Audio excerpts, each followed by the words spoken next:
Today's Newsmaker interview with Attorney General Ken Cuccinelli, brought to you by AC Specialists for all your heating and air needs. You got one call to make. Chrissy and Alan Smith there, the owners at AC Specialist, 757-558-9122, or go to acspecialist.net. So you heard it right here on the John Fredericks Show, and you get a free service call with a paid repair.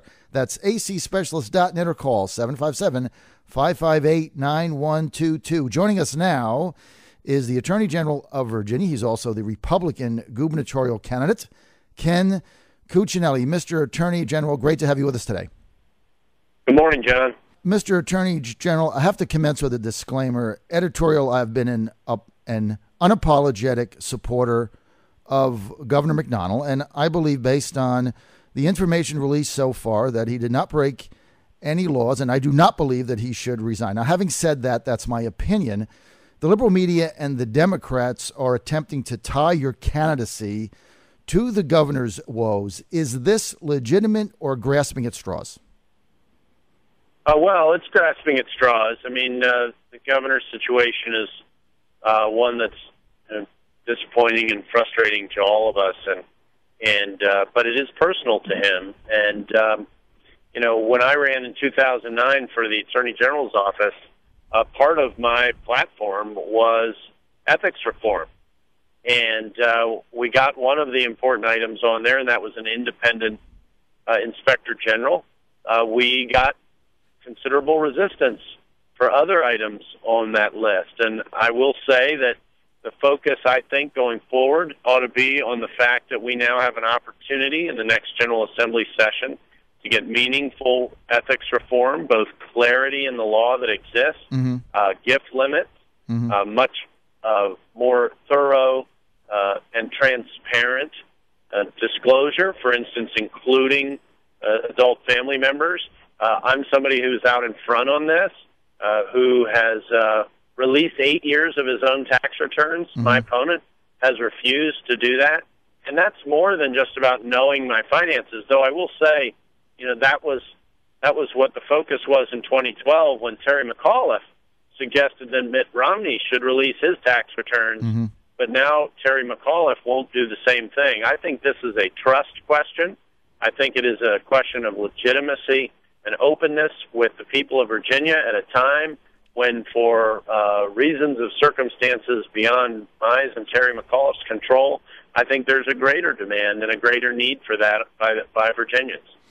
Mr. Attorney General, do you believe that any ethics reform should include immediate family members for gifts? Yes, I most certainly do. Also on the lobbying front, should be involve rope in family members for lobbying and for gifts and all these things. Yes. Okay, I want to shift, if I can, to Obamacare. The employer mandate got delayed Wednesday in the United States House. What would you do as governor to deal with this train wreck?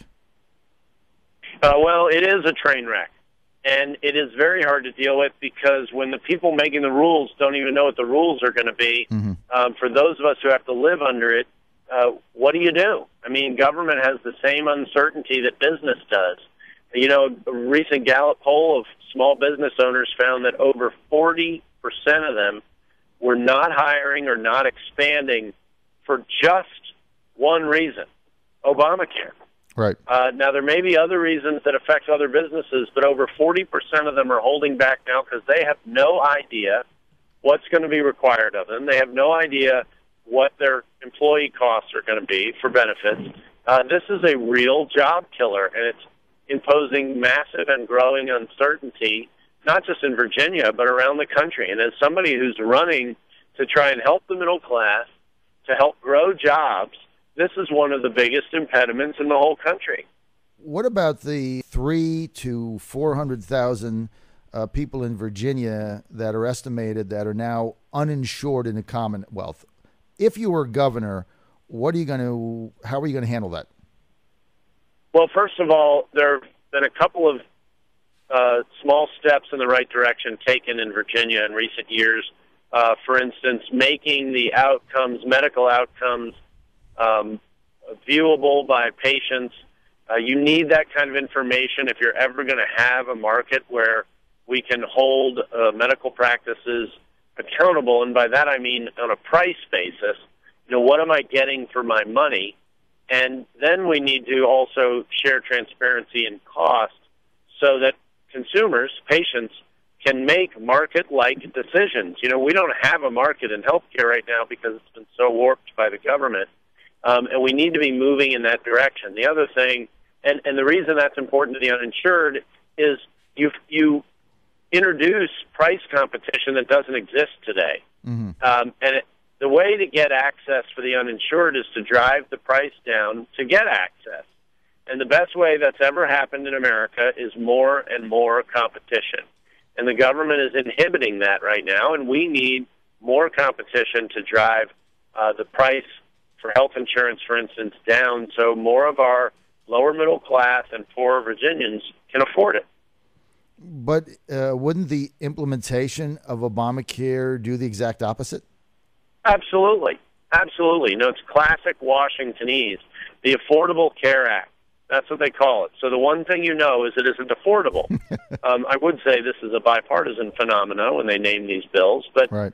But the fact of the matter is this is driving up costs, not down costs.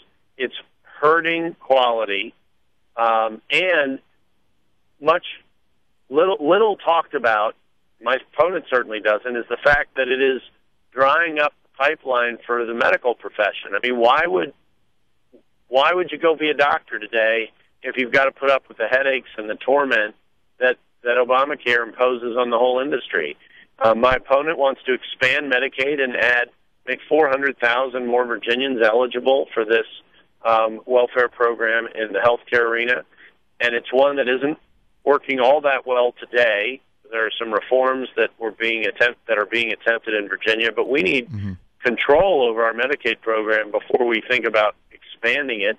And he has never answered, where's he going to get the couple of $100 million a year that it will cost Virginia taxpayers just for the state portion of this? And that's if the feds keep their word, and they're not keeping their word on anything thus far. One thing about that employer mandate, John, is it was part of how this whole thing was going to be funded. So if it can't be funded at the federal level, that means the state's going to have to pick up more of that price.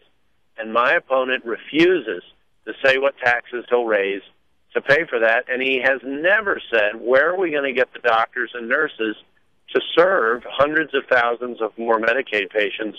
And really the answer is that everybody in the healthcare system is just going to wait longer, and the quality of our outcomes is going to go down.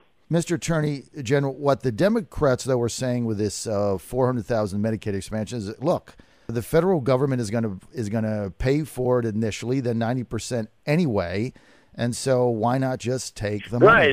Right. But, John, part of where the money was coming from was the employer mandate. They wanted to penalize employers all over the country, $2,000 per year per employee to help fund all this.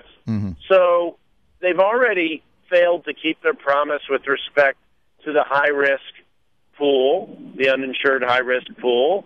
They cut that off. They haven't kept that promise, and that's under this bill, this very same piece of legislation. This thing, I feel like I'm watching, a Disney movie where the car is driving down the street and pieces of it are falling off. And I'm just waiting for a wheel to come off. There's no way the federal government is going to be keeping their promises on this bill. They've already failed to keep their promises on this bill. And once Virginia gets into the Medicaid expansion, John, we're stuck. It's like the Roach Motel. You can get in, but you can't get out. So when they drop from 90% to 80% of the funding, which is what they're promising right now, that doubles the tax liability. So where's Terry McAuliffe going to get $300 or $400 million a year of more taxes from Virginians? He hasn't explained that. He hasn't explained that at all. Well, hopefully you'll be able to ask him that in the debate. Mr. Attorney General, can you lay out succinctly in what I'm going to call layman's terms your top 2 or 3 initiatives as governor that you would implement that you feel are going to grow jobs here in the Commonwealth? Sure. The first one is our tax reform proposal, which has been rated as growing over 50,000 jobs. It is the top priority, by which I mean job creation is the top priority. We have focused the impacts of all of the positive policies we've rolled out: energy, workforce development, the small business advocate, even our veterans policies have a jobs element to them. Because that is so important. It is the top concern all over Virginia. Where you live there in Hampton Roads, like where I live in Northern Virginia, we're experiencing something new and different and very unpleasant right now with the sequester and furloughs. And so two of our most economically stable regions are now seeing economic ripples that they have not seen before in years of my adult lifetime. And this is really making people anxious. It's costing people their jobs. Some people are keeping their jobs but being paid 10 or 20% less. Right. Job creation is the top priority, and helping the middle class achieve job growth is our focus. We're looking to help the middle class and not the well-connected, which is where my opponent has spent all his time for the last 30-plus years. But Mr. McAuliffe is saying that, look, I'm the job creator in this race. I'm an entrepreneur. I've created several companies, Green Tech being one of them, and the Attorney General has not done that. So how do you respond to that? Between the two of us, only one candidate has walked jobs out of Virginia, and that's Terry McAuliffe. Terry McAuliffe had the chance to create jobs in Virginia with Green Tech. Could have done it in Martinsville, Danville, but no, he walked right by them, showing us all how much he cares about Virginians, and walked the facility that Green Tech is setting up right down to Mississippi because they gave him some tax credits. And apparently that little tax credit incentive was enough to put him in one of the worst states to do business in the whole country instead of one of the best states in the whole country to do business, namely Virginia. So my net job creation record beats the heck out of his. And you mentioned Green Tech, which as recently as last month he called a success. It is an utter failure, as was his company before that, Franklin Pellets. Right. An utter failure. It's a zero. You have to go back to that asphalt business he talks about when he was 14 to find a business that he built that was a success. I want to shift over for a second. The largest abortion clinic in Northern Virginia has just been shut down. The Democrats are saying you're the reason for this. How do you respond to that? Well, I remember when I first got elected, and only a couple of months later, a woman died in this abortion clinic. It was run by a very, very dubious doctor. They were failing inspections. I mean, why anybody who cares about women would not want to clamp down on a clinic like this, which has such a terrible record of treating women, I don't understand. I believe in keeping women safe, including when they're making an abortion decision. I wish my opponent did. I absolutely believe that we have to have some minimum standards in these facilities, and this abortion clinic is a good example of why. I mean, it's the last clinic that I know of where a woman died as a result of the treatment in that clinic, and that's something that should concern every Virginian.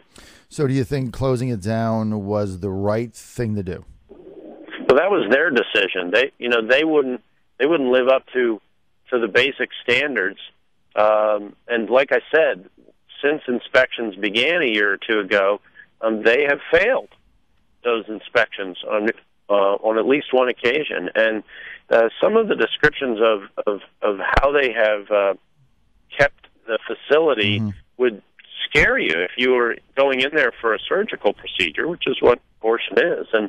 And I think if they can't live up to basic standards of health and safety and guarantee the women going in that clinic that they're going to provide them sanitary environment, that just doesn't seem like too much to ask to me. All right, now, you've asked to get Mr. McAuliffe in the ring. You have him Saturday, your first debate coming up.